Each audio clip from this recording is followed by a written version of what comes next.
Welcome back to the M3 podcast.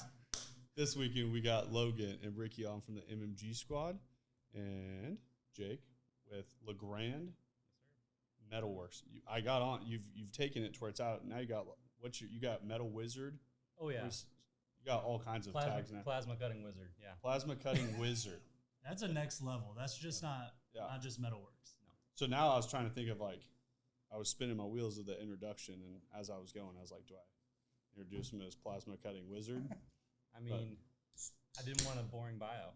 I wanted someone to go, oh, and then be like, oh, as we're scrolling by. It's pretty smart too, because that's how your name comes across other people's phones for notifications. So even like when you're liking other people's stuff or stories or commenting, it's like the Plasma Cutting Wizard commented on your post.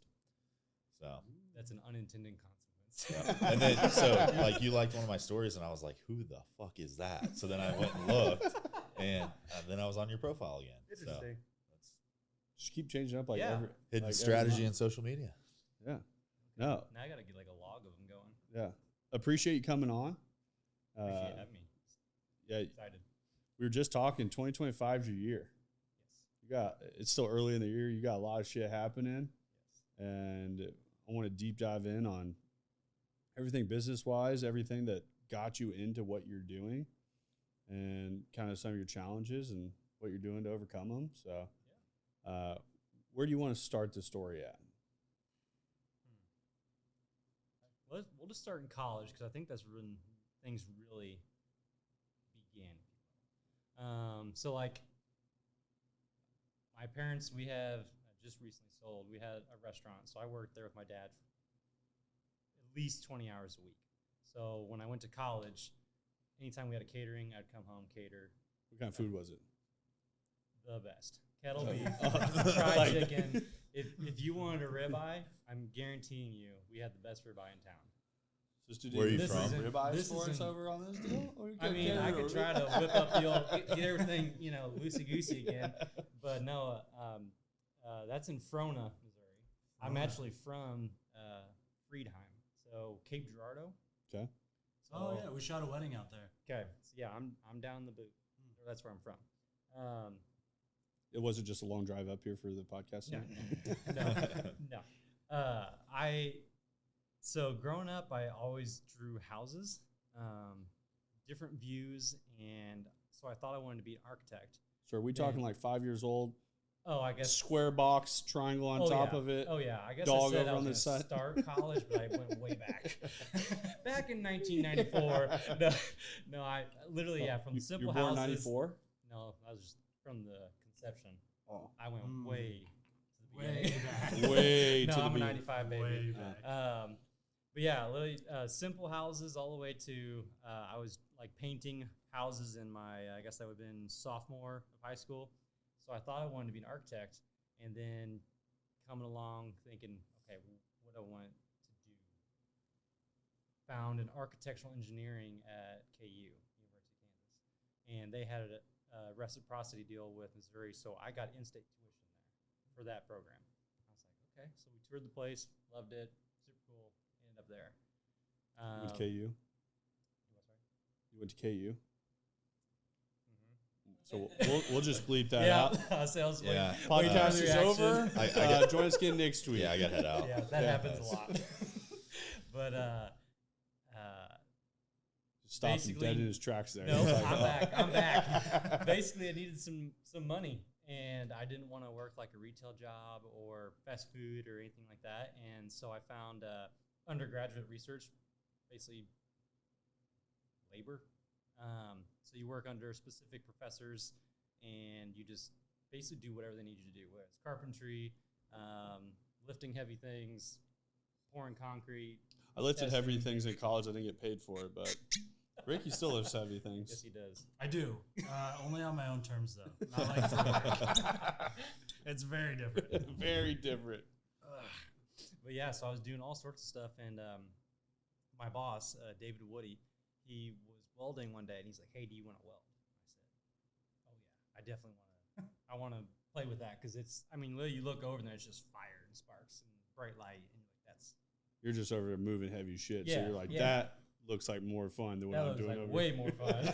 And then running a jackhammer all day, and yeah, way more fun. So he let me tack up a couple things and fiddle fart around, and then maybe I don't know, a couple days later he was using the plasma cutter, and he's like, "You want to do that?" I said, "Yeah." So I was cutting in lifting holes on this huge I-beam, and they were probably 2-inch diameter holes. So you could use like a mag drill and drill that out, but a 2-inch annular cutter is like $400. So not the best option for a graduate program that's trying not to spend money. So lanced it out, and then it just kind of turned into I was messing around, and he saw what I was doing. He's like, "Man, that looks pretty cool. Can you like make me something?" So I said, "Yeah, I can make something." And he wanted 2 pheasant silhouettes. And so I went back to the apartment, sketched them out on paper, cut it out, and then brought them in the next day, and we cut them out. And then it's like, "Oh, I want a fresh egg sign. Oh, I want this. I want this." And it just kind of kept going. Then he gave me a really big welding project. Just had to come up with everything on my own. He was just like, "This is what I need. This is your material. Make it happen." I think one of the biggest things I got out of this was when somebody's fiddle farting around. I mean, You fiddle farting around down there? I like to slip in a lot of weird phrases. I'm not gonna lie, that phrase did stick out to me. that did too. When I heard that, I was like, I haven't heard that one before.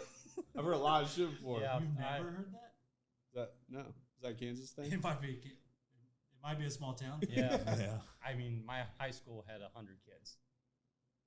So, Ricky? small town. For Hey, sure. we fiddle farted around in Clay Center. Let's go. Yeah. He had 3 classmates. Not literally, but yeah, not very many. He married one of the other 3. So It That's happens. true. It happens. But yeah, and it just kind of it just turned into something I really enjoyed doing, and it was challenging because I knew nothing about it. So he's like, "I need this shape. I need you to. It needs to be able to stand. Build some concrete bases for it, and just make it work." And then I built it. And that's honestly how all my stuff goes now. I don't really know what I'm doing. I just kind of got the iPad here. I sketch it all out. I don't ever have to scale drawings other than your reception desk. That one's got some precise measurements. So when it comes in, it doesn't look like, oh, Yeah, wonky. it's not gonna. So we don't have to like get the receptionist and shave off part of the chair so she sits crooked with it. Use some coasters to shim up the legs. We'll straighten it all out. Yeah. But yeah, so it kind of just went from there. Graduated college. My dad got me a Hobart plasma cutter. It was like half off at our. For us, it's called Buckeyes. So it's like a Hyman's or not Hyman's, a True Value or I'm trying to think whatever. Is that a pretty good one? Yeah, I mean it got me where I am today for sure. I mean, so it had a built-in air compressor, which for anyone that knows anything about plasma cutters, that basically means you have no capacity. You can cut like maybe 1/8 inch thick steel for 4 or 5 minutes, and then you're out of air. Whereas now I have a 25-gallon and a 60-gallon air tank. So how long are you waiting for that bad boy to fill back up after your? It's actually not too bad. It's I use the 25 more just because it does fill up faster. But it depends on what size motor and everything you get. But yeah, I started with the Hobart. I got that for me. My first project was with that machine was my wife loves giraffes. So we were dating, I think, at that time. So I cut her out a giraffe, and I was like, okay, I just drew that and I did that. I can do something. What a move! Oh, Somebody yeah. else in there, and he's like, my Oh, last, she was yeah, so like- impressed. yeah, last guy brought me a flower. You bought me a full metal giraffe. Yeah, it's still hanging up in our room. That's a win. Yeah, That's pretty so yeah, it just kind of kept going. I remember I did for her dad. He wanted like this oval with a bass jumping out of it, and I charged him $100, and I thought that was like just asinine. I was charging $100 for something, and then it just progressively gets more and more and more, and now I'm making 5-foot diameter, 8-foot by 8-foot. I make all sizes. Here soon, you're going to be making receptions desks and conference tables on tap. Yes. Once we put those in our office, I've already had clients that we already have that I've told them about what's being made, And like, yeah, I want to see that when you get it because like we're definitely interested. Awesome. Well, But with our content shoot next Tuesday, it's gonna be awesome. yeah, I'm pretty jealous of like what you do all the time because I get to live like vicariously through your Instagram. But I've always been somebody that I love building just heavy shit realistically. Like I was a wood class, like I loved wood class in high school, and like I built that bar and everything like I don't know, it was 2 days before I moved into the house. Epoxy job's a little rough, so give me a break. Stood on top of it for a couple Super Bowls spraying champagne, so It's more than a few years old. Yeah. it got a Still break this standing. year. Got a break this year. It did hold you Oh. up. Can't Yeah. win 'em That's the all. most important thing. But it's like I look at the ability just to be creative and build things out of metal and wood. Like I think it's so cool, and I think it does take a certain knack of people to be able to do it and then bring it all together and say like, okay, I saw that. Because there's some people that can make just the most basic ass, like, hey, here's a square box, like. Correct. And I haven't been on a welder much. Anytime I've ever been on a welder was like fixing tractors and skid loaders and stuff out of the house.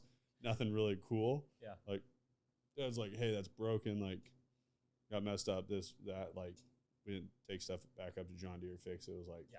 Just glob it up and it'll yeah, be fine. get it fixed. Yeah. So I don't think my welds wouldn't win any awards. It held though. It welded and it held it. Yeah. That's the welder I am. But so as it progresses into what you're doing now, what was that kind of like evolution? Like what was the timeline between like sign to all of a sudden like, okay, we're ramped up? Like, because I feel like right now you have so much momentum. Like there's eyeballs on you from all over the place. There's just a lot happening now. Yeah, so and let's see here. I graduated 2018. I was just in a 2-car garage, and at that point, it was just a hobby. So it was like maybe making things for the family, not necessarily a true business. Like I gave myself JL Signage and Metal Art is the OG name. So that I just thought was like, oh, it's kind of cool. Got a name. I'll make you something. $200. Yeah, call it a day. And let's see here. I moved to the new place in 2020. It's got a 30 by 32 barn, and it was a horse barn. So it had one light and probably 2 foot full of just horse shit, literally. So I A got horse in barn that wasn't scooped off. No. I got in there with a mini excavator, and it only had one door. It had like a man door. I don't know how the horses got out of there, but Strange. yeah, very odd, very odd. Maybe So, they were little horses. maybe they're minis. Mini horses, Yeah. and they use normal doors. I don't know. So yeah, Maybe they held people in there. It was a people barn. It's possible. So yeah, just literally. He's like, now I'm thinking like, what Yeah. happened to this barn? What happened to my property? So you're scooping the shit out. Yeah. The literal shit out. Yeah, I had a mini excavator with just the blade on the front, and it's just push. How'd you get that in there? It's one of those door. It's one of those door. I don't know what the actual name is, but it's just a door unit. Like they actually go 33 inches from outside track to outside track, so they're meant to drive through doors. So yeah, See, duh. up and in, and then just push with my one light above. Got it cleaned up, put gravel down, add some more lights, and then at that point it turned into I was At getting this point, more we volume. got low light, low air, low on the air compressor. So we're We we're are early days. minimal on everything. Like almost get your phone line out because you can't see. Luckily, we actually had a microburst come through and basically gleamed the whole shop. So, Like straightened it out. oh yeah, like just 30 degrees, 30 degrees the wrong way. And so I called the adjuster and I said, hey, this is effed. I'm a structural engineer. That's actually my day job as a structural engineer. And I'm like, this is not good. Yeah. Maybe over dramatized a touch, but got some dollars, fixed it up, pulled it back straight. Now I have one whole side. I got a big 14 by 14 foot door opening. Good Bigger investment. machines. Oh yeah, bigger machines, more air, bigger projects, and it just. I think at that point I maybe had like 5,000 Instagram followers, and then when I got to about 7 or 8, all of a sudden I started getting people DM me saying, "Hey, can you make this?" And from there, it just exponential growth. Luckily, Instagram blessed me with a viral video. I did that fire tank that went to New York, and it had almost 1 million views, and I went to like 13,000 followers, and now I'm almost like at a steady increase. And I think that's just, I try to post literally as much as I can. The other thing too, though, is like I've always talked to people about it that like marketing. I was like, if we get anybody to follow a marketing company, like we can do anything. Like we literally have like the boringest industry to put online. True. Like, Well, you do a good job about not making it boring. we try, but there's not. There's a lot of it that has no relevance to marketing. Like today, I'm out sitting in front watching our waterfall that we got going in front of the office. Like I'm literally like, we're posting that. I'm over at the other office. Like, what the hell were you posting today? I was like, I don't know. It's funny. Ricky and I were out filming. Like, and I look at what you do that I'm like intrigued with it. Like your videos pop up. I'm like, I'm watching this. Like, perfect. It's just so much. Especially, I think in the almost like a craft world, like where people get to design something from like beginning to end. People really get invested in seeing like development and like this is where it starts, this is where it ends, and like 100%. Seeing something come together. That was the idea for that fire pit video I literally did start to finish. And I don't think I ever posted anything longer than like 15, 20 seconds because like everyone drops off. Why would I make this long thing that no one's going to watch? And then I made that one. And I was like, okay, so I haven't been doing it right. So if you can get a long form video that like holds people in, oh yeah, that's also like where our taco reviews have done so well is because like people watch them and then they wait. They want to see what the review is. Correct. And it's like, and if they're approved or not. Like there is a benefit they are getting to watch the whole thing. Right.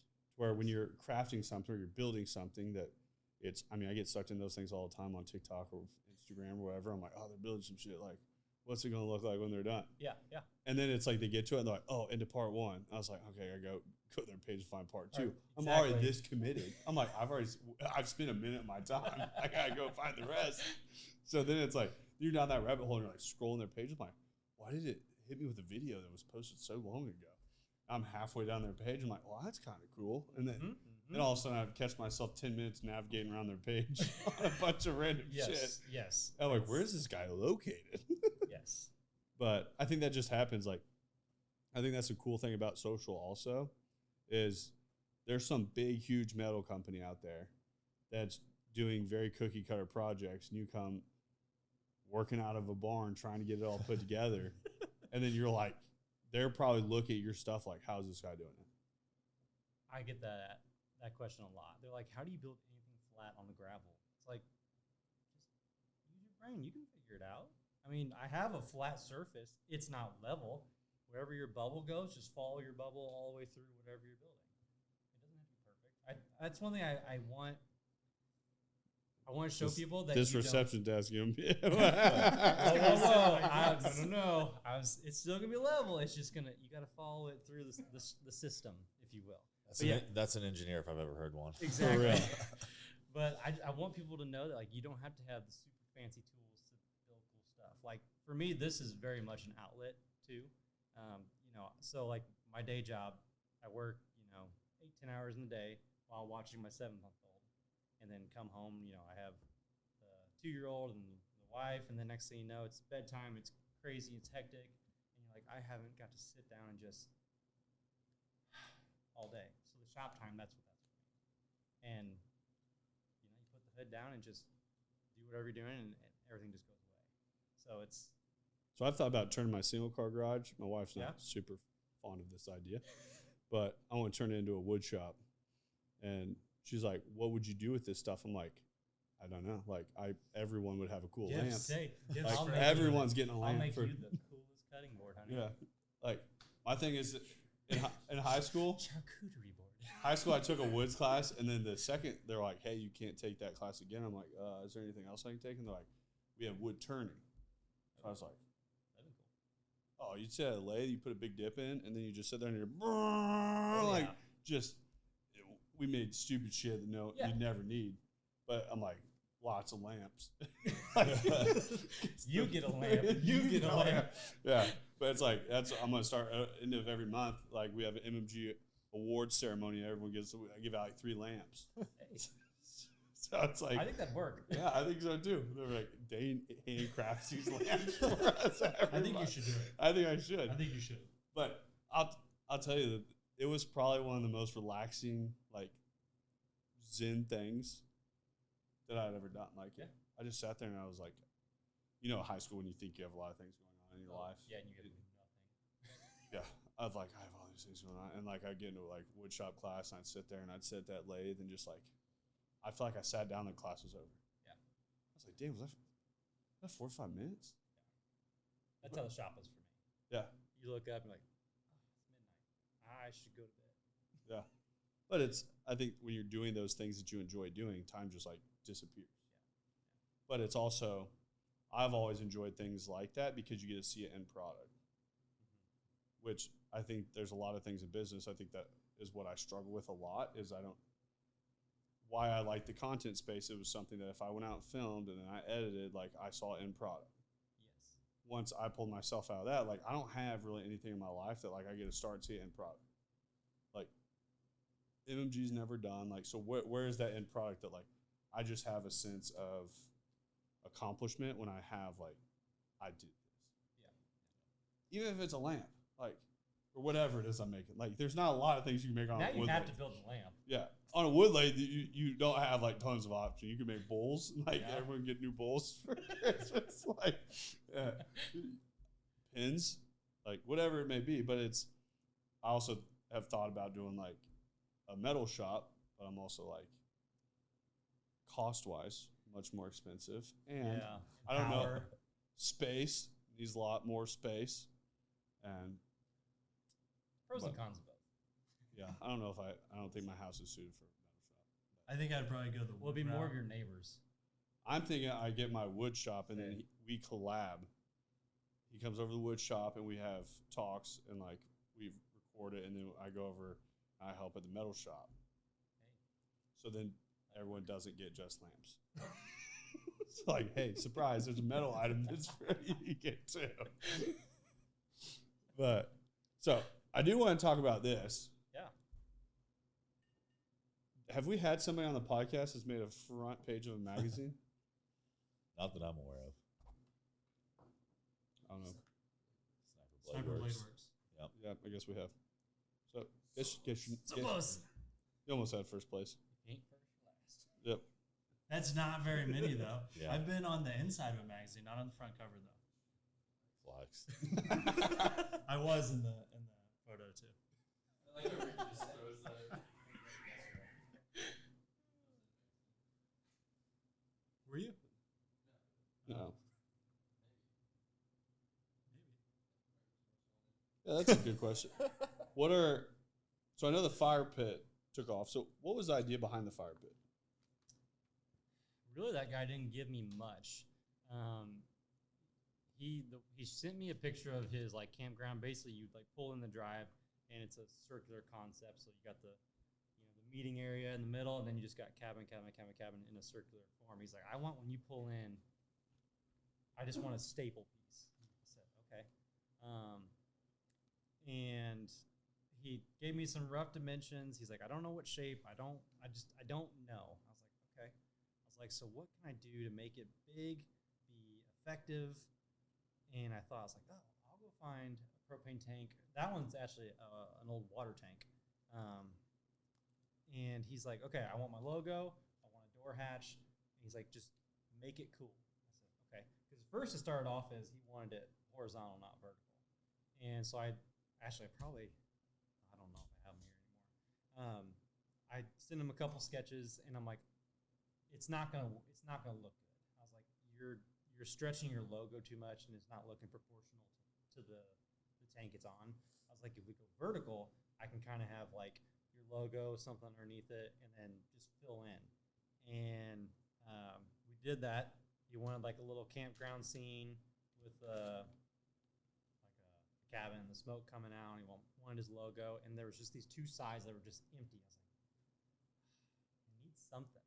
And I was like, oh, I'll just put it his name, campground or Mountain Air. yeah, Mountain Air. Mountain Air Campground. And so I stenciled it up for him, and he's like, dude, that's it. It looks said, legit. Okay. And then I rolled it out of the shop, and I cut that outside because when I was building that, it was the dead of summer. And I was going out at like 4 in the morning when it was just dark and not a million degrees. Set up Milwaukee light and just cut away. And it probably took me, I had a smaller plasma cutter, so that's, that's just the growth of things. You can't buy the $4,000 plasma cutter right off the bat. It probably took me, I'll say 10 to 12 hours to cut all that out. Wow. Which I don't think is bad. No. But yeah, he was super patient with me because the design process took a little longer because it just always felt like it was missing something. And then finally, when I got that stenciled up, he's like, that's it. So, and then we went. So how do you think I always look at kind of in business what bottlenecks a company. And it's something that we've always had for the longest time. One of our problems was scaling a creative forefront. That how do we figure that out? Because early days with Ricky and I were the two camera guys. Yeah. Like how we did content was, I'm like, hey, Ricky, you ready? We're in the basement and it's like, load up, it's go time. And we always thought, well, like, even if we double accounts, like, we can probably just still handle it. Yeah. Like, we'll just be, like, twice as busy. It's whatever. Correct. Yeah, so that's what we always just looked at. Well, or it is to some degree, but then it's what happens after that. Correct. Yeah, Correct. so I always look at it as like, is there a way to streamline up mocking things like this to have these off-the-wall, like, cool one-off staple pieces? So when I did that piece was when I first started using the iPad. Before that, I used to print everything to paper. Damn. So I would, because with the day job, we have a big plotter. It can do 48 inches wide by however long you set it. So I would, have multiple sheets of paper taped together, and I'd have my little like crafter board where you can't like cut the thing below it, just that little protective pad. And I'm cutting out the design on paper, and then I would use magnets to hold it to the piece, whatever it was, and then trace that and hope to God they love the design. Damn, that sounds... So that was like revolutionary when I was like, oh, hey, here's your thing. Do you like it? No. Okay. Erase with the stylus, change it. Do you like this? Yeah. Didn't waste any paper, didn't waste any time with trying to cut out the design and hope and pray. Up to the 21st century. I know. Yeah. I never once thought about the iPad. It was just always paper. And honestly, it was COVID. So when COVID came, we were forced to work from home. So I now didn't have access to that printer anymore. Other than I could have like drove into work, but it's an hour into work. I was like, that's just wasteful. I don't want to drive all that way just to get paper. And then I think I was doing the YouTube or looking on YouTube, and I found someone doing something similar on iPad. And then I just was searching through apps and trying a bunch of them. Then I found this one that I got now, and that's how I do everything now. So with the technology movement, jumping into the iPad, what got you into doing content and saying like, hey, I'm gonna put myself out there, I'm gonna do all this video work, and I'm gonna because you have very much like an influencer feel, like what you're putting out there, like not most. There's things that I'm impressed with, and it's like when somebody does it by themselves, and very few people can hit that mark. I'm a goofy guy, but people like that. But it's like I Yeah. think most of the time, like it's crazy how many I talk on it on podcasts. I talk on it office wise. There's a fear that lives in most people's head that keeps them from ever being that. Oh yeah, person. you Like, turn the camera on, they're like, which I mean, I was guilty of it. Like when we started the podcast, I used to take a grove of tequila shots just to get ready. And still Wednesday, like when we first started and we would do a podcast all day, my stomach was like hurting. I'm like, dude, I'm like, if this day could just end and I could be on to the next day, that'd be awesome. We could just skip the podcast. And also, why did you hit record in the first place, though? So let's see here. I guess it did start in the 2-car garage. It started out as, since I moved so far away from home, I had not a lot of friends because all the friends I made in college, basically we all split off and went in different directions. There was just very few people that stayed in the Kansas City area. And so I think it started as a way just to kind of stay in touch with everybody. Like, oh, hey, this is what I'm building. Let me know if you like it, whatever. And then it just turned into, I am really not shy with a camera. And I thought, I don't get to really be that goofy and weird with other people because you can't really do that at the day job. You got to be a little professional. You get a call from a contractor. But so yeah, it just kind of, it's hard. It's definitely hard to explain that because I just did it. That's really the best way to describe it. I just did it. And then I think when I saw traction, when I got to my first 1,000, then it was 2,000, then it was 5,000. I was like, okay, I have something here. And then I got my first free product and was like, holy shit, you can get free stuff from just posting on Instagram? Yes. It is pretty crazy when you hit those waves of catching followers. Like when it's happening, you're like, oh my God, there's other people that are saying people like me. Yeah. I've had a 50-50, so there's definitely people that follow because they like what we're doing, and there's definitely people that follow that want to see us fall. Yeah. It's like I've taken that position that I own that spot that I think early days of business, the craziest thing is everybody is rooting for you. But once you find success, then it's not the case. Yeah. And I always use the kind of example of Patrick Mahomes that when he first started, I mean, you look at Super Bowl I and they showed United States and everyone was for Kansas City. Yes. This new young quarterback comes in, now you look at they're on Super Bowl number 3 and it's who's cheering for the Chiefs? Literally just Missouri. Everyone else is against them. Yes. But it's once you find success, the reason everyone hated Tom Brady, because he was good, to where it's you catch that wave that now you're gonna have all these people that are rooting for you to the nines, and it's crazy how fast that because you're kind of on a high for a really long time that you're just dude, everyone loves me. This is great. Business is awesome, and then all of a sudden it's then you start getting people that are backlash, and you're like, whoa, bro, what the fuck is that for? What's up? Yeah. And it's weird seeing that happen. Yeah, you get your first negative comment and you're like, whoa, I've been doing this for 6 years. Everyone's been so nice. Where'd you come from? Yeah. Yeah, that's a real thing. Yeah. And it was wild. Early days of podcasts, I always apologize to anybody if you listen to the first 40 podcasts, might be. But it was people literally would be commenting on our podcast guess anybody can just have a fucking podcast nowadays. So I'm actually, that's a true statement. Very valid point, Steve 6969. We just hit create account and then we uploaded the podcast. Yeah. But like Ricky said, what made you press record? I'm I just opened up my mouth and I said I was going to do something. And then once you open up, after I say I'm going to do something, I do it. Yeah. And it was probably one of the most uncomfortable things I'd ever done. Because before that, we had one super jank video that I cannot believe we ever actually used as an ad. Yeah, that was pretty bad. That was the one that you were taking all the tequila shots before, too. Yeah. We had it written on a whiteboard and we were rolling around. It was we were trying to figure out how to position the whiteboard correctly behind the camera to where it didn't look like he was reading off the whiteboard.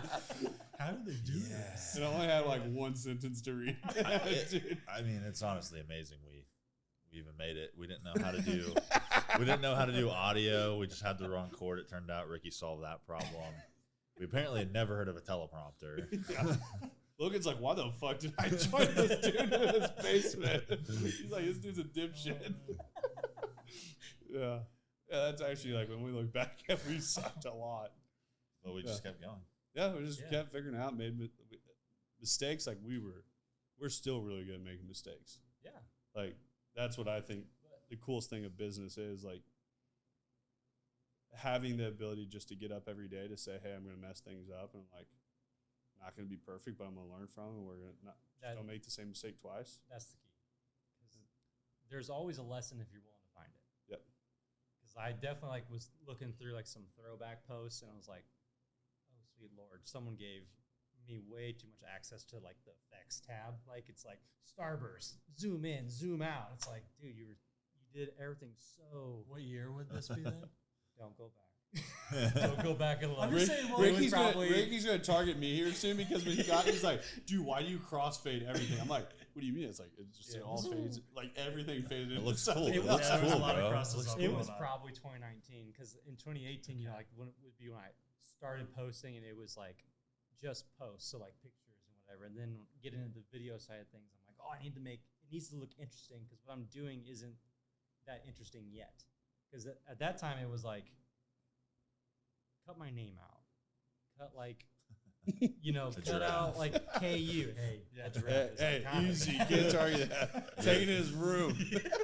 No, the giraffes. It's cool. That's the OG. Yeah. And then, but now like the stuff is so crazy, like it's almost like as long as I capture it at a good angle and people can see what I'm doing and I speed things up when they need to and slow things down when I need to, the project almost speaks for itself. Correct. That's Where I didn't have that in the beginning, so I was just trying to throw everything at to see what would work. and that's like I said, my crossfade days. That it was. I mean, that was when I learned Premiere Pro. First thing, like I ended up with like transitions. I'm like, whoa! I like click on this one. It comes up, and I'm like, oh, dude, they fade together. I'm like, that looks good. I was like, I can split any two clips now.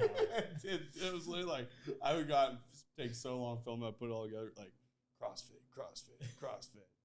Luckily, Yeah. there's an apply to all now. But, Yeah. so. But it was literally like when I remember the first time we're like filming something and Ricky like puts it together. I'm like, you didn't use any crossfades. Like, where's all the transitions, bro? Yeah, he goes, Checklist item number 1. yeah, Bro, all are you trans- fading enough? Yeah, Dude dude. doesn't even know how to edit. I know. I literally like scanned through my whole like timeline to make sure I had my crossfades. in there. I'm like, but when I was in the car business, people would be like, dude, who's doing your video work? I'm like, that's It me. works. That's It works. Yeah, Work. and they were all like, Work. dude, they're like, your guys' videos are legit. I'm like, now I look back, it just nobody else was doing it. So Yeah. that was the only Exactly. reason they were cool. No one's ever doing it, so they're like, this is weird, but this is new and different. Yes. And so it catches your attention where now everyone's an influencer. Yeah. So being authentic, genuine, and just to the point of what you're doing, not just like, you know, like for me, because like for a while I would just post like me grinding something because I thought the sparks are cool, and I'm like, this gets no engagement because it doesn't tell you anything. I'm just posting it because all the gurus say post 5 days a week, this time. So that's what I did. But then when I figured out like you have to give people something to want to watch and to learn, that's where you get your growth. Which that also is, we always talk about as a company, that how are you actively acquiring someone's attention? That you have to get them to willingly give you that. And I think so many people assume just because you post that somebody's giving you their attention.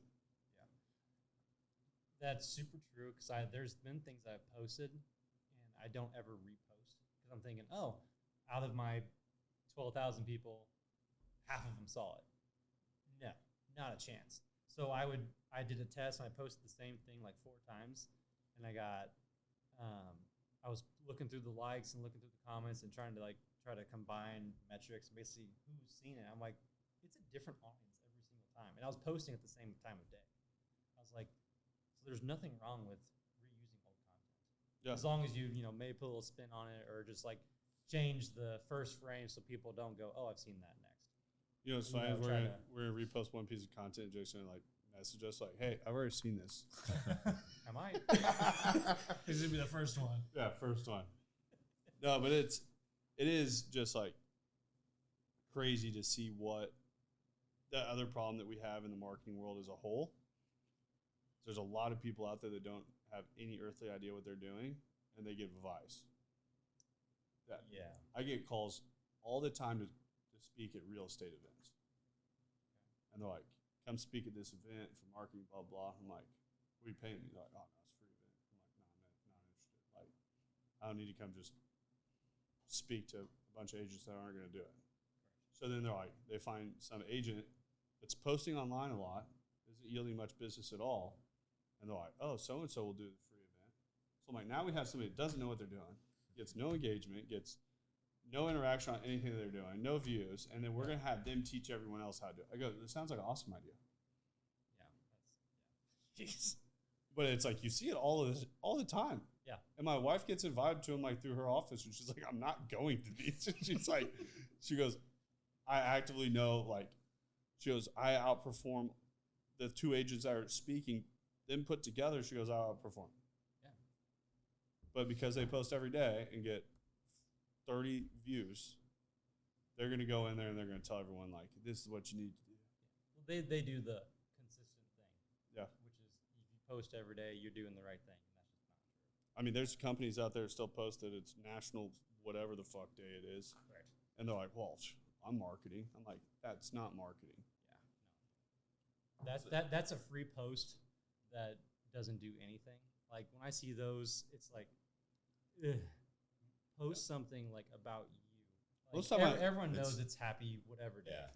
It's all theory. There's no Yeah. substance to it, right? Yeah. Like the theory is great if you have good content and you actually tell a story and give people a reason to watch. Correct. And if you post every day, it will work. But just doing it alone to do it doesn't work. Yeah. And I see a lot of that stuff pop up. You want the hot stuff? Yeah. Bring the fire. Warming them up over here. I got a long drive home. Poor devil. Gotta stay warm. Yeah.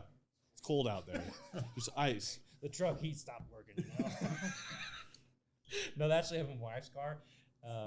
Like just recently when it was like -30, she's like, hey, my heat stopped working. I was like, what? And so I'm checking the fluids. I'm like, yeah, you got no antifreeze in here. She's like, well, how'd that happen? I don't know, honey. How did that happen? Yeah. Filled it up. She's like, oh, thank God I got heat. I was like, You should got her some hand warmers. I literally told her, I was like, put your Carhartt on. You'll be fine. Yeah. How'd that go over? Not good. No. No. So. We're all over, but that's how I am. Yeah. No, I'm cool with it. I'm kind of the same way. I think most. That is hot. I told you. That's good. Yeah. So has she been supportive since the start of it? Oh yeah, she's I remember. Let's see here. So I did the giraffe. So we weren't in the house yet. My second or third project, I did this Indian head for my grandpa. He's in love with Indians. We'll go out and like find arrowheads, and he's just infatuated with their history. And so I made him a silhouette, and I finished grinding it. I ran inside. I said, "Look at this. This is the coolest thing I've built." And she's like, "Oh my God, that is awesome." And that's how it's dulled down a little bit because, I think she can only have so much excitement for me, but she's like, oh yeah, that's super cool. Like, yeah, that turned out great. And then there's other projects. She's like, oh yeah. Regardless, she's always supportive. It's just the level. So yeah, they'll definitely early days. Like I'd put videos together and I'd be sitting at night editing and stuff. Yeah. I'd wake her up. I'm done. And I'd show it to her and she'd look at it and she's like, babe, that's really good. Yeah. I think she was lying to me now that I look back at it. I look back, I was like, wow, she Let was me just, go back to sleep. Yeah. Please don't bother me. yeah. But at that time, I took it as pure honesty. I'm like, oh, shit, it is good. I am king. Let's go. Man. Yeah. No, she's been awesome. Like right now she's watching both kids. What time is it? 7:38. So yeah, hopefully they're both asleep. But she lets me go out in the shop. I basically here the last month been going out every single night. Whether that be a day job, I got to catch up on a couple things, or just straight up LMW side of stuff. So what does that kind of make your schedule look like then? Hell, it's tough. So like even just like us trying to get together to get that onboarding, it was just always like, okay, I got a kid. How do I get said kid to somewhere else so I can do this thing? It's just always rearranging something, and that's where I hope when they're both in daycare, things are just gonna explode because I can actually go do something. Like I can, like for the day job right now, it's hard to go do a site visit because I got a kid. I can't take him with me. Whereas You put him in one of them backpack things. I could. Carry him around. like that's messed up. Don't do that. But like luckily with you guys being so close to our office, like I can go do a site visit and then swing in and do whatever, just a quick meeting or bounce some ideas. Like I just think it's going to open up a lot of opportunity. Yeah, I think that everything you're doing, I think the opportunity is just everywhere in it. And it's your social movement's already proving that pretty quickly. That it's you have a fire that's going, you throw a little bit of gasoline on it, it's going to be a Yeah, and we talk about no one doing video back in the day when you were doing it at the dealership. my cruddy videos. Yeah. But with you, like, is there any competition around here? Anybody doing the same or similar stuff? I know we've talked on a national level of some big influencers. Yeah. No one that does Did they make the magazine cover? Yeah. Not anyone in the Missouri area. Got that one locked. No, there's some really good fabricators around. Like there's a guy in Columbia, Emmett Russell. He's really helped me out with a couple of stuff. And actually, he was when there was a big lull in like content creation on my side of things because I just didn't have a lot of projects coming in because so all my content is all client builds. None of it is like, oh, I'm going to build this for me. And that's what I want. I always wanted it to be that. And I hit a big lull, and he's like, dude, you're killing it. He's like, no one can hand cut like you. And I'm like, wow, to come from that guy, that is huge. And he's got all the CNCs and the press brakes, and I mean, he's a crazy artist and fabricator. But specifically, people that do the hand cut stuff, like locally, I mean, you're within like 400 or 500 miles. I don't know if there's anyone within that range, or at least not posting.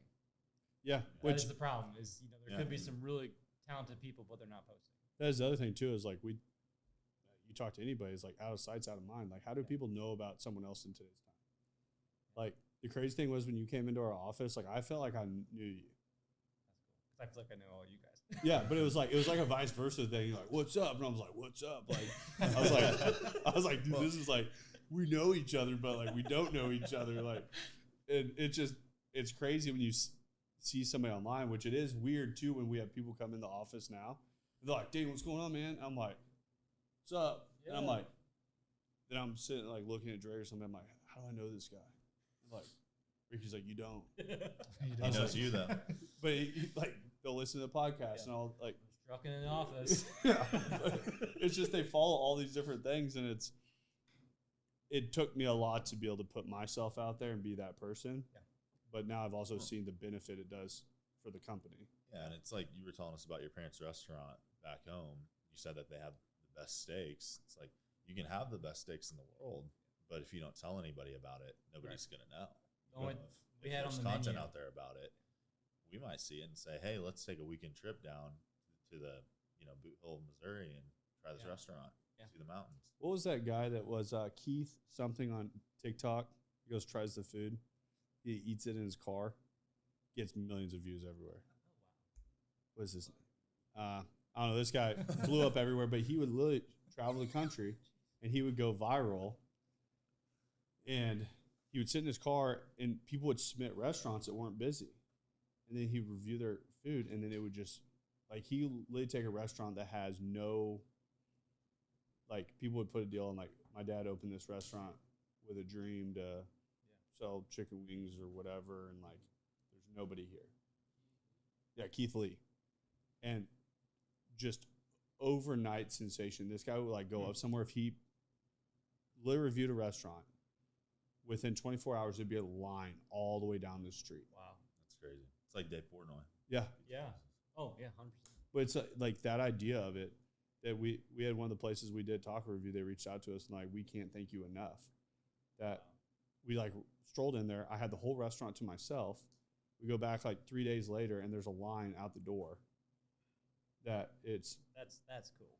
But it's cool to be able to go do something like that. That it was one of our taco reviews that had like 200,000 views. That it was just, it hit, and that Keith Lee guy, like, he hits every single time. Yeah. And he gives an honest review though, and if he says the food's good, like, it just, that's somebody that can have a great product and great service, but if no one knows about it, they're not going to go. So it's, you can be the best plasma hand cutter on the planet. If you never posted about it, and you just did it out in your garage and made things for your family and friends, how's that ever make it You're to the banking front of on- a magazine? Yeah, you're banking on word of mouth, and that does have power, but it doesn't have a lot of scaling quickly power. I think the word of mouth, like, I believe in word of mouth does work. Word of mouth is a ungodly long play. But the other thing is word of mouth is you are not in control of the outcome and the equation that's in front of you. Right. You're just hoping and betting on a prayer that you could have made me a really cool sign and I could have put it up here. It takes up this whole wall. And then Massey gets a new car and says, hey, the podcast is done. She starts parking her car in here and that sign just lives here. No one ever sees it. Yeah. Or I could have the perfect person in the right time. They go, who made that sign? Exactly. And this guy could own 100 restaurants. And say, I need one of those for every single location. Now you're swamped. Now all of a sudden the whole thing changes so quickly, but that's like, can that happen? Yeah. Can. But that's up to, I think, just like destiny and like fate and like a lot of outside of your control. Or you say, hey, I made that sign and I only got 500,000 views when I made it. And I actually controlled getting 50 other jobs off of making that instead of relying on that person, what I did with that sign. You leveraged it before I ever even got it. And I think that's just where leveraging those things in the space and being out there is just, there's a value point. Yeah, on that too, like word of mouth is relying on other people, but even like yourself selling, your team selling for you, like you still actively have to be doing that. You have to have people doing that. Content, your ads, they're always running. They're never sick and they don't make complaints, right? So they're always selling for you. It's never ending. The more views that you get, that watch time just keeps going up. It's compounding too. Yeah. That's I ask people all the time, I go, do you have an employee that works 24/7, 365? I do. Not like social media. Like that in the early days, I'm the first person, manpower. But we also live in a day and age that there's 20, 21-year-old millionaires out there Oh, that have done it all from a computer. That when I first started marketing, I could have moved to Florida, opened up an agency, started a call center.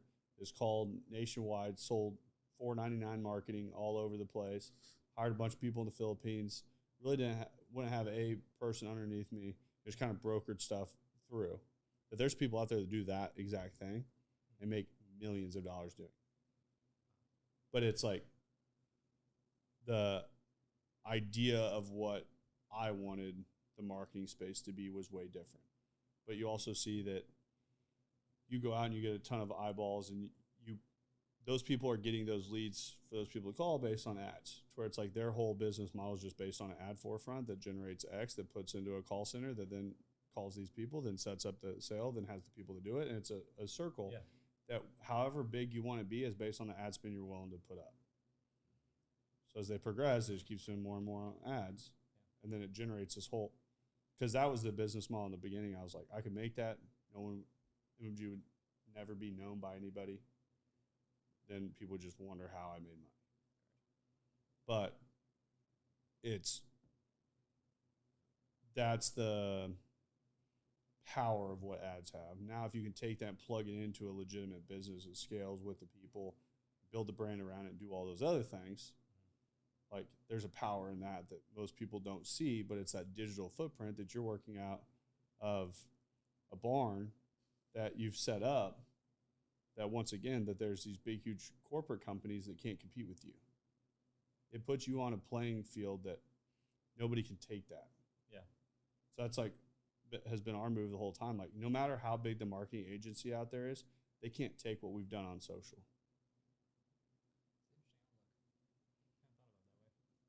But you can take a single person that knows how to do content and they can go compete with a 200-person company or 500-person company.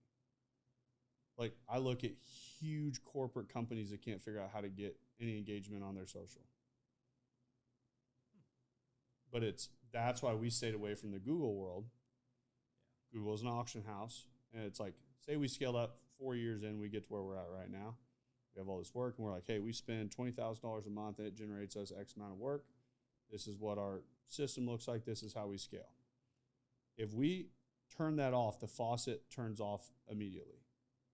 So if we don't spend that $20,000 this month, it goes,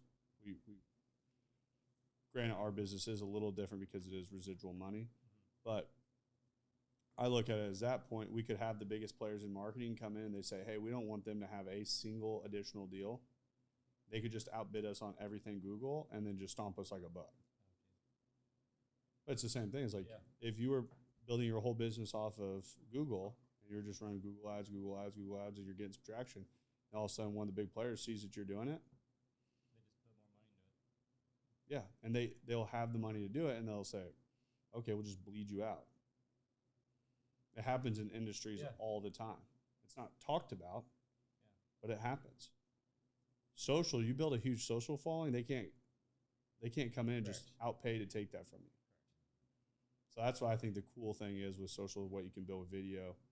People become so vested in what you're doing. And I think there's a cooler story behind everything what you're doing. That's where your value point's at. Where do you picture everything going in the next 5 years? I started doing long form content, and I really enjoy it. I never thought I'd say I want to be a YouTuber, but I think I want to be a YouTuber. I actually think that you're one of the few people I know that I think could actually do it. I think you should be a YouTuber. I think you well, should. I guess I am. I have 2 videos posted. The first one got like, it's gradually growing, but I'm at like 3,600 views, and I was expecting like 120. Yeah. And I was like, no way. And like I learned a ton because when I was listening to I used CapCut. I was doing it on my laptop, and I listened to it. I'm like, oh, yeah, sounds great. Upload it, and I was view number 1 for sure. Clicked it on TV. I didn't regulate my audio, so it's like, here I am. Here it is. Like, oh, my gosh, I can't believe I just did that. And I'm still got all these views. I'm like, okay, so that's got to be a sign of something, that, like, people are interested. Yeah, they're sitting there fucking with their TV. They're like, Yeah. what is wrong Yeah. with my TV? Volume Maybe up, you're volume on down. to something. He's like, these people are like, dude, my TV is Yeah. jacked. I As they're don't trying to figure out the whole time, they're like, oh, I just watched that whole video. This guy's building something badass. This guy's building something cool. What My was this TV's video I was watching? It looks stout. Volume down. No, I like it. I really enjoy that side of stuff. I actually just got a DJI mic, so my audio is already much better. Yeah, I think I love the day job, so I would like to still keep that because I do think that's a for what I do, that is really a integral part, because in the day job, I'm always creating details, framing something, I'm thinking spatially. So like that part of my mind, I don't ever want to shut off.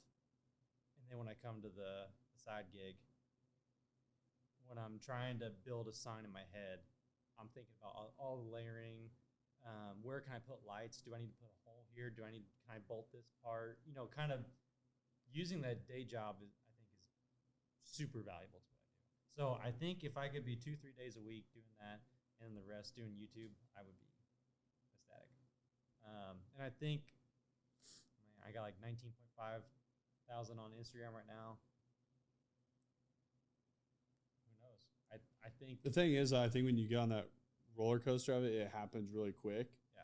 But I will say the reason I call it a roller coaster is because you can have really steep ups, but then like when it like levels off, like I mean we went through it, and it's because if I just went and did like 3 taco reviews a week and we just ditched everything else, like we'd probably be 100K like pretty quick, because they outperform everything, like engagement wise, the duration of people watching is longer, like the whole 9. But it's also like company-wise, we yield so much off of our social. I don't care as much about views and followers. Overall, the end goal is moving the business forward. That if we gain more followers, great. I mean, if somebody said, okay, you can have 17, what are we at, 17 something? So we have 17K something now.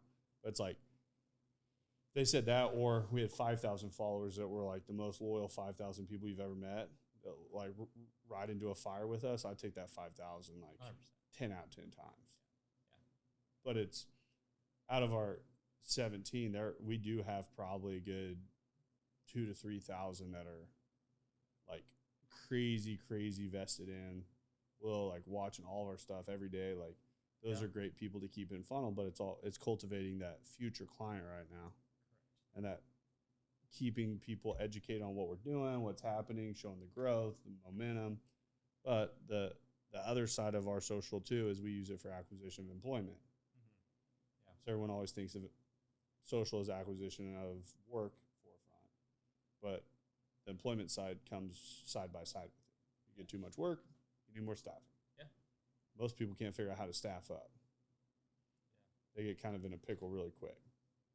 We figured out how to kind of run both those pillars next to each other. It's like when we need new content creators, we just throw an Instagram story up. Like that's literally the volume of it, and it's like we'll get how many we get last time. They reached out. Yeah. Probably like 5 to 10. Yeah, in literally like 2 hours. Yeah, saves you a lot of money than using like Indeed or something. That yeah, and it's like it's a crapshoot. And it's more than that. It gets somebody that's already invested in the culture and somebody that already is going to be a good fit. Yeah. At least based on what we put out there, you know.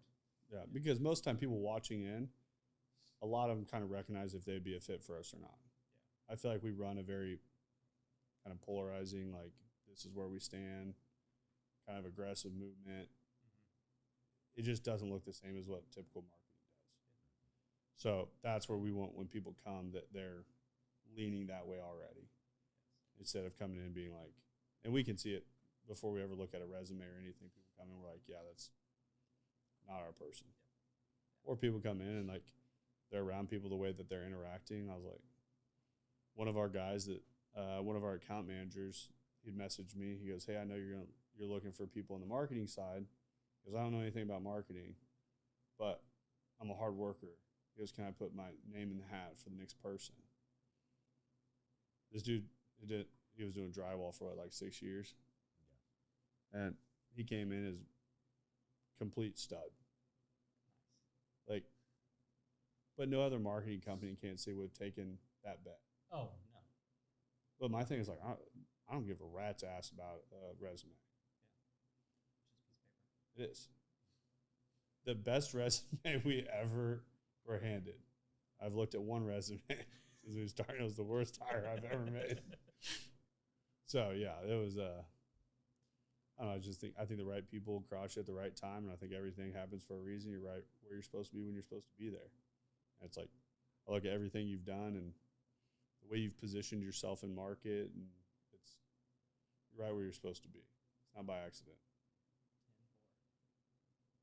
But so I've kind of went over what you're going to do in the future. I am excited. If we want to, what do we got on the iPad here? Because it's been sitting here. I've been thinking about it. Well, I mean, it's not a lot. It's more of it's going to be a collaborative effort where we all get in here and start, kind of shooting shit, if you will. Okay. But basically, I was going to show you kind of what I'm thinking on spacing and where I'm putting lights, and if we do the crown, if we do the MMG, because I know you're now getting a rug and some epoxy swirl action. So I don't want to have too many things clashing. Correct. So if you were watching, we are going to drop all the links below. This is the M3 podcast. You can stay a little longer, or what do they call that? Like an encore? You can stay for the encore after the Patreon. Oh, the Patreon. You can stay for the Patreon afterwards. Subscribe below. Yeah, subscribe below. Volume levels should be pretty leveled out through the whole thing, but if they're a little high and low, I'm going to blame you, Xavier. So, no, you can hang around while we design our table. Yeah. All right. Which camera do you face here? I don't know, you just... All of them? I All guess of they them. already are. So, how do I want to do this? If you screen record it, can you screen record? I have not tried. Let's see here. Double tap. Bingo. Yep. There. And you can just talk to us about it, and then we'll Coolio. remember to send us the link. Alrighty, so you have seen this. This is basically just a simplified version of my measurements. Basically just make sure that everything is 4 inches, because since everything's at such an awkward angle, when you extrude on AutoCAD, it could like extrude diagonally and be off. So I wanted to see if you guys preferred like this angle with the up or to shoot the angle all the way over. I kind of like this one better. I like that one better. Okay. For sure. Perfect. That's awesome. That's what I was hoping for. Because this one I think was just going to be nasty looking. Yeah. I'm going to get my phone out too because I had a couple things I was going to do in there. So, yeah, this is literally what I do at home. So I just shoot this over.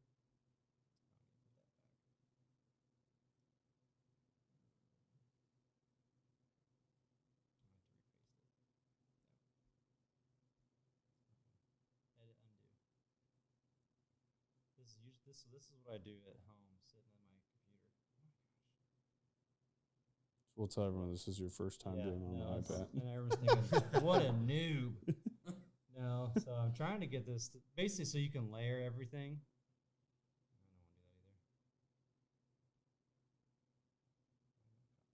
He's getting nervous. If you're listening to this, he actually hasn't even logged into the iPad. There we go. He's still trying to figure out his password. He's locked out for another 5 minutes. Yeah. What I want to do, I'm going to play with this angle a little bit here because the MG is going to look a little small, but I think this is going to end up being like 18 to 20 inches tall. And I was just going to do just the MMG, not the moss marketing and the crown. But what I was going to do. Did you say Sorry. the crown we're going to need on? He wants the crown. That's why we're bringing it up. So when you look at. So I've had like website calls and things like that. They're like, well, we put this in. I'm like, where the fuck's the crown at? And like, well, we just took that off to kind of. I'm like, no, the crown is part of that logo. The crown has to stay 10-4. Yeah. All right, so if we're looking this way into the table, you'd actually be, I guess you'd be looking at this portion right here. What I'm going to do is I'm going to build a light tray. So there would be like a textured piece of steel. So like on a lot of my signs, I just get fancy with the grinding and it creates a cool reflective. So like as you're moving your head like this, you have a different focal point. So I was going to do that. That way your letters pop off of it. So it's all lines at this point, but I'm going to do probably like some 3/16 or 1/4 inch thick letters. So it's got some depth. So the letters will be sit inside the tube when you're looking at it from this direction. So this, so like as you're walking out of the office, you're going to see that M, and I had to modify it a little bit because I can't make that stand up because there's nothing supporting that. But that's kind of what I was thinking for the reception desk. And then for the conference table, I had two ideas. Let me do this. The conference table.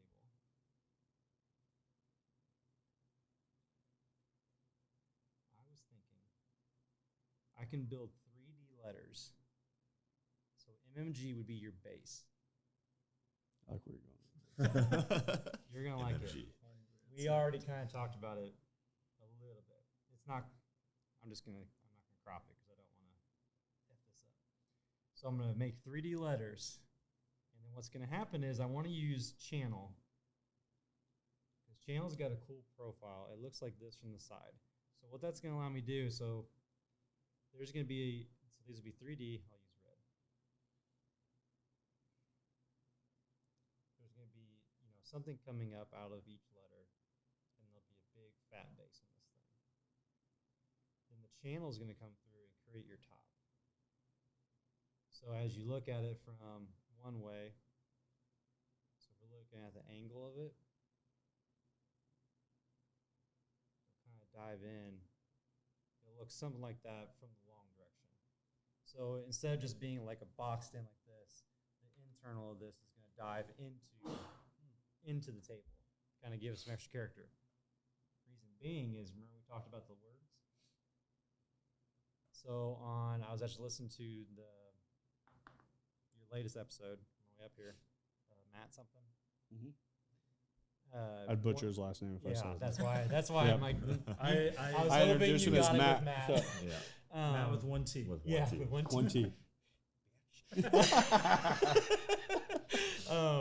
You said one of your leadership core values was the taking the accountability, but you phrased it in a certain way. Extreme ownership. Extreme ownership. I was gonna cut letters that would stick. So if we're looking, I'll draw it big. So we're looking like down the side of the table. Your letters would stick out again, but then as you're looking at the front of it, it would say extreme ownership.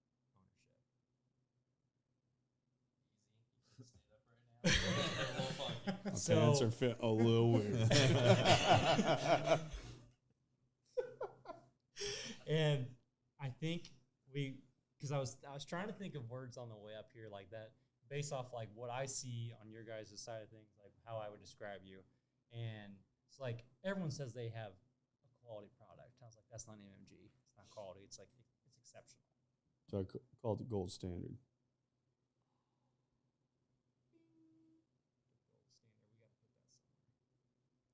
That'd So be that's- cool. Put that at the base. Where'd that picture go that was just drawn? There we go. That'd be cool if you somehow like made like a secondary base and put the gold standard in that. This is getting intense. But I've really been thinking about this since we had our talk. So Whenever that was. you don't know, this like, is literally so like when we left. every This is what I was meeting thinking I about. have with people right now, when they come in the office, I'm like, hey, just bear with me. I have this badass receptionist desk being made and a conference table. And they're like, we're going to have to see that. Like, I've been like hyping it up. And they're like, what's it going to look like? I'm like, Jake's been I'm a not little slow. I'm not 100% sure, but my excitement level is getting really hard to contain. So I don't know what it's gonna look like, but it's gonna be fucking cool. Well, I got some screen recording, but yeah. no reason to show the folks. But yeah, I've been thinking about that since we've chatted. So I know, like, when you were there, you're like, what if, like, MMG was, like, the base? And I'm like, no shit. Like, when I walk out of my office, I walk towards that conference room, and MMG is, like, holding up that table. When I'm going to hit reels, like, probably daily. For, Yeah, like, I just thought, I was like,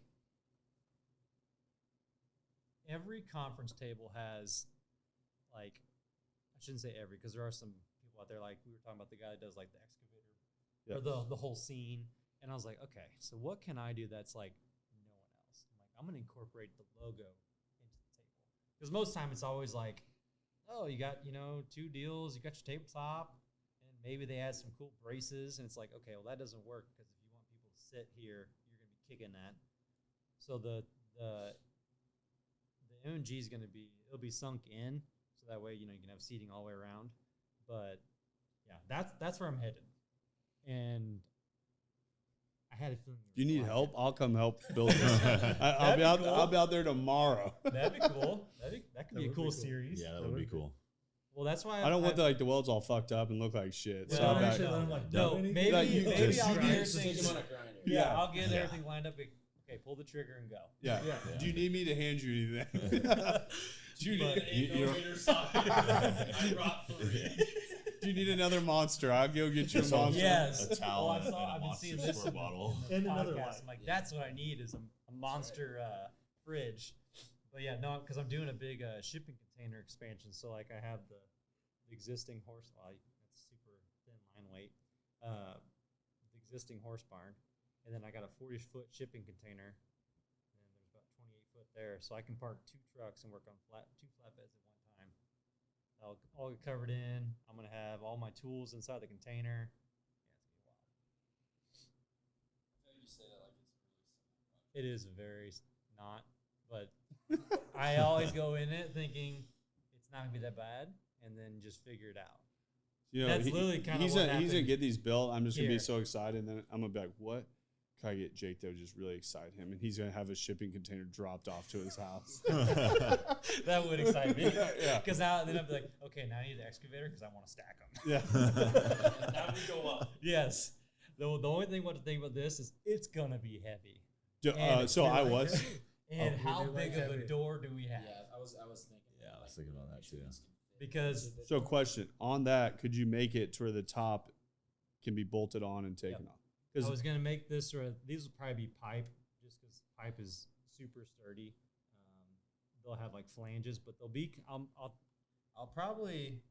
go with a really deep outside channel, so that way you can't see all the underguts. But the tail will be like the internal will be kind of sunk up.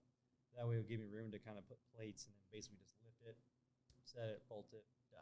And then the receptionist desk will have lights in it, right? Yes. Okay. Yeah, it's gonna have lights and wherever I put that. So it'll have. I was only gonna have lights in this section because I was gonna leave this open, but I could put textured steel here too. I could do. No, that'd be too. If you, so that whole side's not open. This one. No, the other side.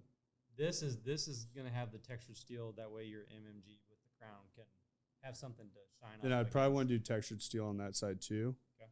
Just because there's gonna be somebody sitting behind that. So like, if somebody sitting behind that with every, I just think it would probably look more completed. And then this is the side view, so you have your tabletop. Yeah. This would be open. I could all. I mean, if you want me to, I could put something that fills that void. I don't. But it might. I'm not worried about like that angle coming at it. It was just but like just right when you walk in. Right when you walk in. You'll get a crotch shot right as soon as you walk in the door. Yeah, if we have some. Yeah. It happens. Yeah. Yeah. We'll leave that. But yeah. And then we were kind of talking about like finishes. So go to Pinterest. Pinterest is my friend. Same. It's Anytime I want something done by like any contract or anything, I get on Pinterest and then I just like, I'll send them like 40 photos and I'm like, something like this. Like,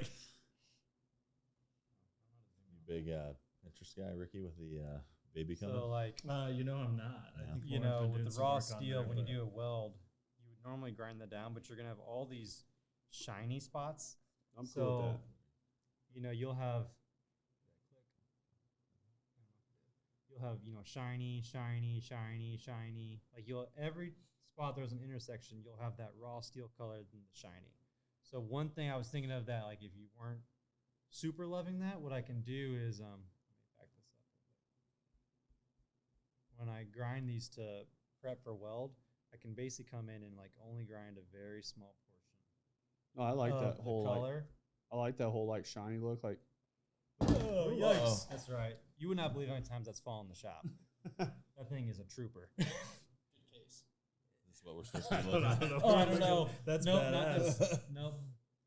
So like how that's shiny. That makes more Oh, yeah. sense. It was a flatbed. That is My cool, thing though. is like just full of flatbeds and tables and furniture. That's yeah, we could just build a flatbed in the You've front. been And wanting one for your truck, right? I know. Hey, I get farm bot. I'm gonna turn that truck into a flatbed. That's gonna be a farm truck. I know a guy.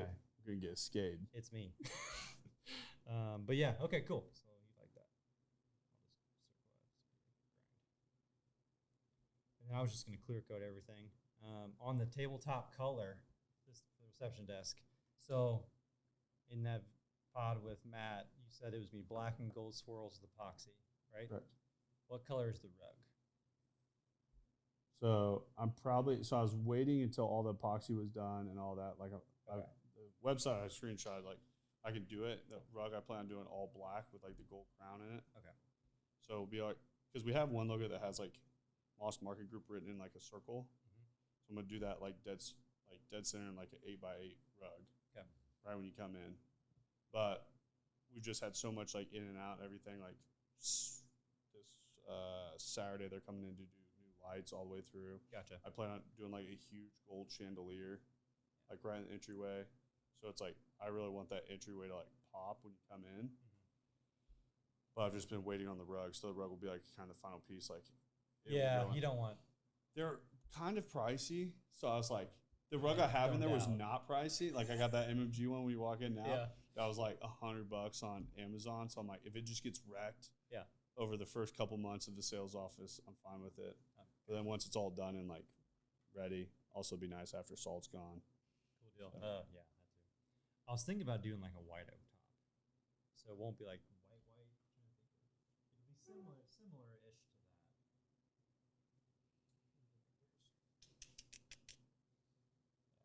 Yeah. It can be. We can stain it to whatever color you want, but just for me buying, I want to buy the right species wood. That way, I'm not trying to stain something like walnut. Yeah. Walnut's walnut. You're not gonna make that any other color. Yeah. And if you wanted walnut, we could do that. But I didn't know what. Because that's gonna be. There's a lot of dark vibes. I don't want to. Well, not dark vibes, but like because the walls are black, Yeah. and then if you do black and gold epoxy. I think a lighter color would look good. Because I was thinking, because like the raw steel will already be a little lighter than black, obviously, and then all of a sudden you get bam, a whiter, not white, but a whiter top. And the beauty is, if you hate it, like we can bring the top in because I'm planning on this. Like the top will be detachable. Mm-hmm. You bring the top in, we can let it settle in the ground. Be like, that doesn't work, and then we restain it. But those are What just my about initial like? thoughts. Could you do marble? Like some type of sick marble. Would that Something be- with epoxy. I could, because you do that, you could just basically buy. I'm wondering if all the epoxy would clash in that edge. Like trying to do epoxy Well, and the epoxy. floor- I guess they probably had to Yeah. very subtle. Unless it was like a Yeah. dark versus a light epoxy, dark on the floor, light. On Yeah, the because if you do like a white with like gray swirls coming through it. Because the floor's going to be Maybe. black and gold, and I'm having to put like a chrome silver in it too. Okay. Just because our MMG sign in that both offices is like silver, and when you come in the sales office, like if you're looking through, you see gold and silver. It's even though everything we do is like gold and black, when you look through the offices, like it has gold and like those big metal MMG ones, like where they're Yeah. kind of grinded out and swirled. Yep. That's where I thought it would kind of pull all of it together. I also have no earthly We could fucking do a idea metal what I'm top. talking about. We could do a metal top, and I do the swirls in the top. That's when I was kind of like turning my wheels on, like if we did like a metal top that was cool, that was like That's- all swirled out I would to match prefer the it. sign. It's not that I can't do woodworking. I'm I do cool with it. the metal Dane top. has a wood blade. Yeah. Well, that's right. We could. I Dane's could. gonna I do could the route top. her out little spots, and we could put your little pin trinkets, and then epoxy it all in. But no, I mean that's something I could totally do. Is just do a. So if you're looking at it this way, do a piece that's got folded edges. It would obviously have a folded edge on this side too. Yeah. But fold, and then I could have them both have hidden fasteners, and then that would all have.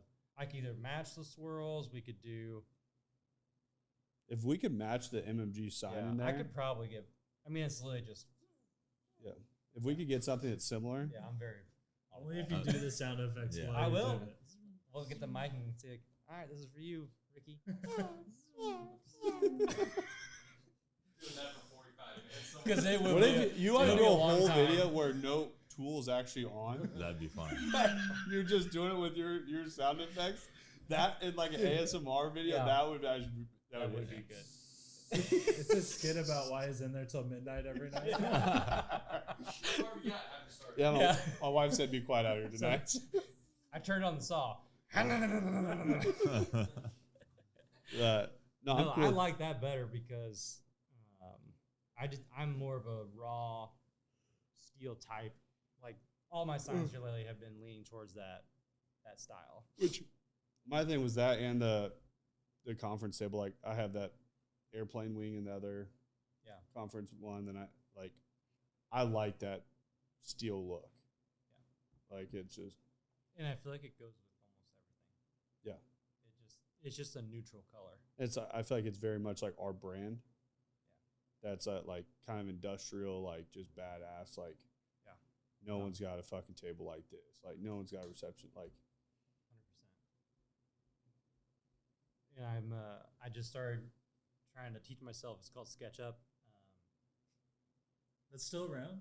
Oh yeah, and it's actually way more popular than I thought. Hey, hopefully it works. It's gonna allow me to do renderings. That's what because like now, as you saw, everything's 2D, so it's hard. Sometimes hard to show people like if I do layers on a sign, what exactly does that layer look like? Because normally it's just me coming at it from the side doing. Oh yeah, do you want me to screen or end it? Let's see here. Look at you keeping up with the tech.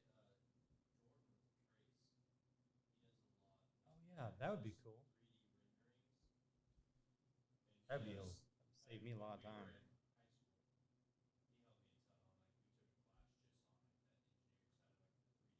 Okay.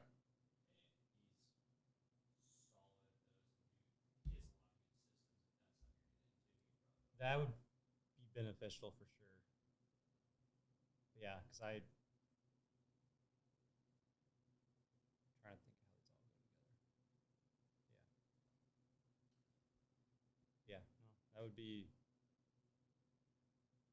helpful too, because then you guys can kind of see what it's gonna look like coming from this way. Granted, it's just gonna be basically a rectangle from this direction, and then you'll eventually see that, and then from this direction it'll be the swoop. My deal is I trust you on it.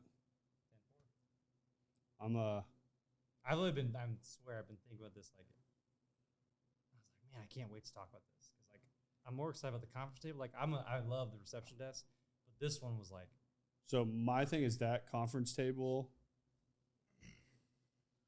if it hits on what we're thinking, like I'm gonna want more of them that'd be fine. made. Because it's like, my thing is it's really gonna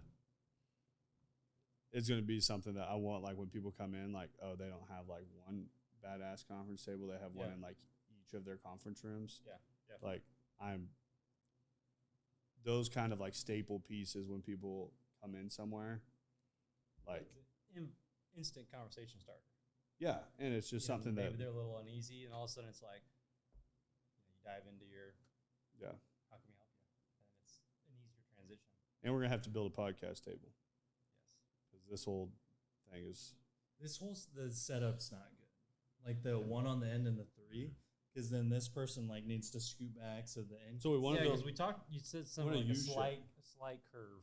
Yeah, so I want like a U shape where it's like 4 like octagon, or not like 4 but like It's like a half of an octagon. 4 what half an octagon. Yeah. So you have like An 4. arc? What? An arc. But like flat sides. Oh, So we have battle I stations. gotcha. Yeah, so if you took an octagon, you cut it in half for 4. I gotcha. Locked in. RGB lighting everywhere. Yeah, like a 4-point harness we put on. You ready? Headset. Yeah. Just Dre.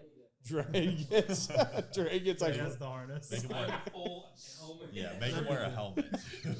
but it's like a bicycle helmet. So- Grab this Pink.